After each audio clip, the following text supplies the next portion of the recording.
Hey y'all. So, what I remember from us living together, and I think it's been like 10 years? Can I say 10? 6 years since we've all lived together. What I actually enjoyed about us living together, I think number one, because I have my own place now, and I'm like, it would be beautiful if I had this support. Um, Sharing the burden of chores, y'all. Yeah, like because I have my own place now, and I love clean. I love cleaning.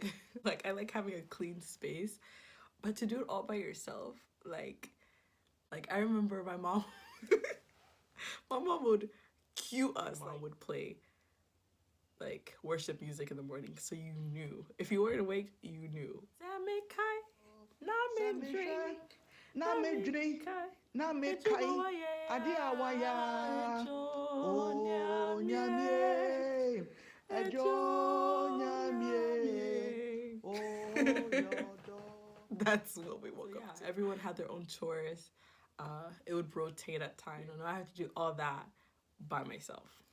And I wish I had, Jawa just walking around to to boss her around like, you gotta share and do these chores with me.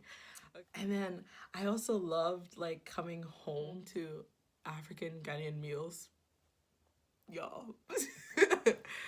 And sometimes it's so funny. Like my mom would make us. I mean, I have nothing against fufu, but there's just times I didn't want to eat fufu, and you know I had to eat fufu. Like I just look at some American kids sometimes, and I'm like, you have a choice. Like your mom is like, what would you like to eat? My mom didn't give me that choice. My mom made food before she went to work, and that's what we're eating. Like so. And then waking up to a breakfast meal, like I remember I used to be always the one. Okay, maybe my little sister would say I'm lying, but yeah, I used to always make sure I would wake up in the morning, make eggs, pancakes, um, which aren't the American style pancakes. They're Ghana pancakes. That's the traditional name. The closest thing you could kind of compare it to is crepes. Um, and yeah, I mean, I loved making those. And I made it for the whole house. And I remember I used to make like at least a decent 25 stack because it was so good. Like everyone would always have like 3 or 4 in the morning, and we're like 5 people. So that's one thing I really miss because I have to wake up and go make my own meals. Like where they do that at? Anyway. Oh, and we also used to compete. That just reminded me that we would compete, like who made the best jollof.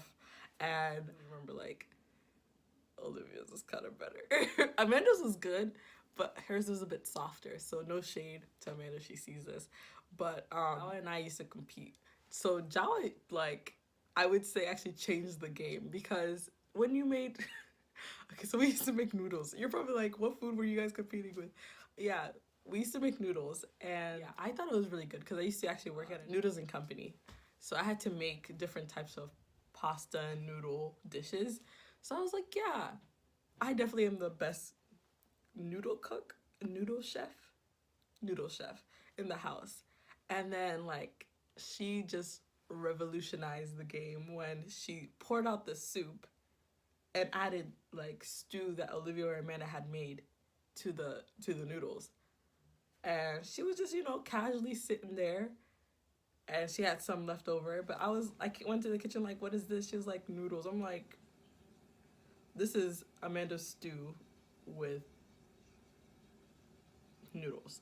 This is not gonna taste good. Like, but nah, man, yo, you get a good stew and got the right, softness of a noodle. That ish is slap. Okay. So yeah, I would give Jawa that credit. But then Olivia would always try to steal my new noodle recipe too, because I was the type of person that actually like soup with my noodles. But my soup was also really good, and I added eggs to my noodles, cilantro, green onions, things like that. So she was always asking like, "What's your secret recipe?" I'm like, "I put my foot in it." She still doesn't know what the recipe is. Last thing that I will talk about how we used to live together is the Bible studies. My sister shared the burden of the pain. I think that's what I'm trying to get here. And I think that's also awful that I'm saying it was painful. But it was painful, y'all. My mom would wake us up 5, 6 a.m. in the morning to pray. And, you know, to some African parents, aunts and uncles watching this, you're probably like, oh, that's good. She's, you know, teach you guys how to be prayer warriors. Da da da da. Yeah, listen, we can learn when when it's actually fully sunrise.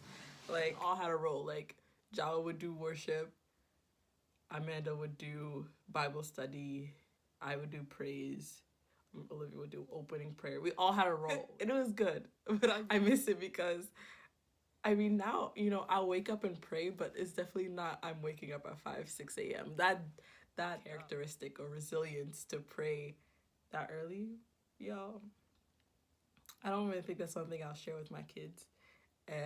But if they go live with grandma in Ghana, yeah, they'll get that. But with me, I'm not an early bird in the first. That's another thing. If my mom sees you're awake early, that's her signal to think, oh, they're all going to be ready to pray. Like, no, I woke up early to study. Like, I know these prayers won't be just for 1 hour, y'all. That'll be the dream. It would literally be up until 9, 10 a.m. Like, someone would have to call the house to interrupt our prayer session to probably make it end earlier than what it's scheduled to be. Like, it's just crazy. But yeah, those are like some of the moments that I had and miss with my sisters living together.